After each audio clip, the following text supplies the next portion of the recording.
Victoria has been lashed by what is being described as a once-in-a-century storm, with the state's southwest receiving more than 1 month's rainfall in less than an hour. We have reporters this morning in key locations across Geelong. First, let's go to Christina Hearn. Chris, good morning. What is the situation where you are this morning?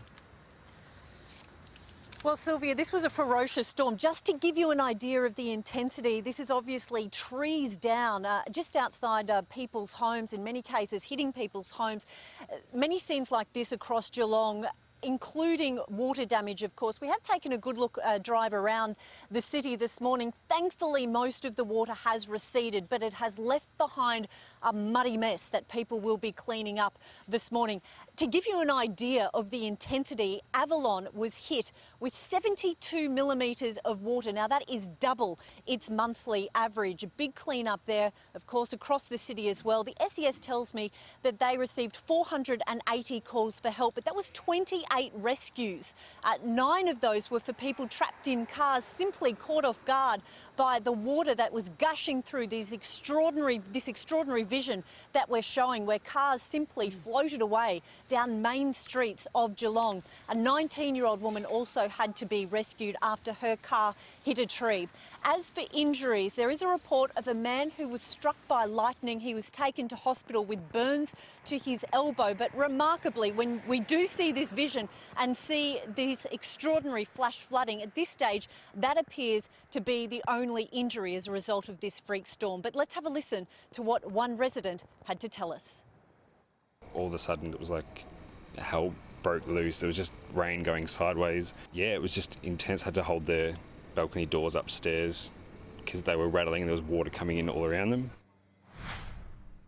Now, this was a 2-hour storm that hit yesterday afternoon, and the Bureau tells me the reason that this was so ferocious is that usually storms weaken as they move through, but this didn't. This stayed intense the whole time. So big clean up in Geelong this morning, Sylvia. Widespread damage too, Chris. Thank you. Let's go now to Catherine Firkin. Catherine, talk us through the damage where you are. Good morning, Sylvia. Well, I'm standing outside the Geelong railway station. This was one of the worst hit areas. Several streets around this area were completely flooded, and many cars that were parked near the train station were almost completely submerged underwater. At one stage, the flooding here was so bad you could barely make out the platform signs. The underpass where people need to get on and off the station was completely flooded, and obviously train services here were severely affected. Now, as you can see behind me, police are taping off several main roads around this area due to the damage that's been caused. There is a massive clean-up effort here ahead, and that's the same for many businesses around this station. Many cafes and restaurants won't be able to open today as this huge clean-up effort continues. Sylvia. Catherine Firkin, we begin with breaking news out of Victoria, where wild storms that have lashed the central part of the state are feared to have taken a deadly turn. Reporter Christina Hearn joins us on the phone from the town of Seymour, north of Melbourne. Christine, can you bring us up to date? What do we know? Well, Ashlyn, I've got this latest information from Victoria Police, who are coordinating this search, and they tell me that a man is missing. He is feared drowned after his car was swept away in floodwaters. Now, this is the details. He was driving on Wimble's Delatite Road near Wimble Street just after 2 o'clock into floodwaters when the man's car was taken by those floodwaters and he was swept into a nearby flooded creek.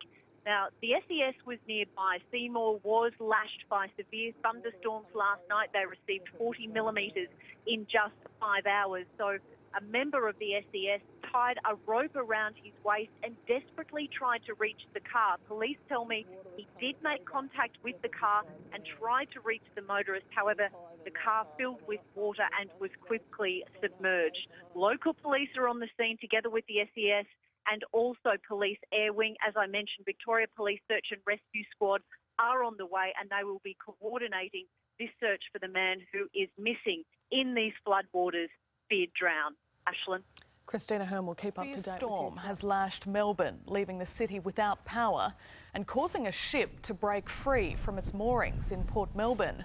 We'll go live to our reporter Christina Hearn for the details. Chris, good morning. Has there been much damage? Well, Ashlyn, we can see the damage from where we're standing. The ramp at the front of the ship, which is used to board the cars on and off the Spirit of Tasmania, has been left twisted as a result of this freak storm that swept through Melbourne late yesterday, bringing with it winds of up to 100 kilometres per hour.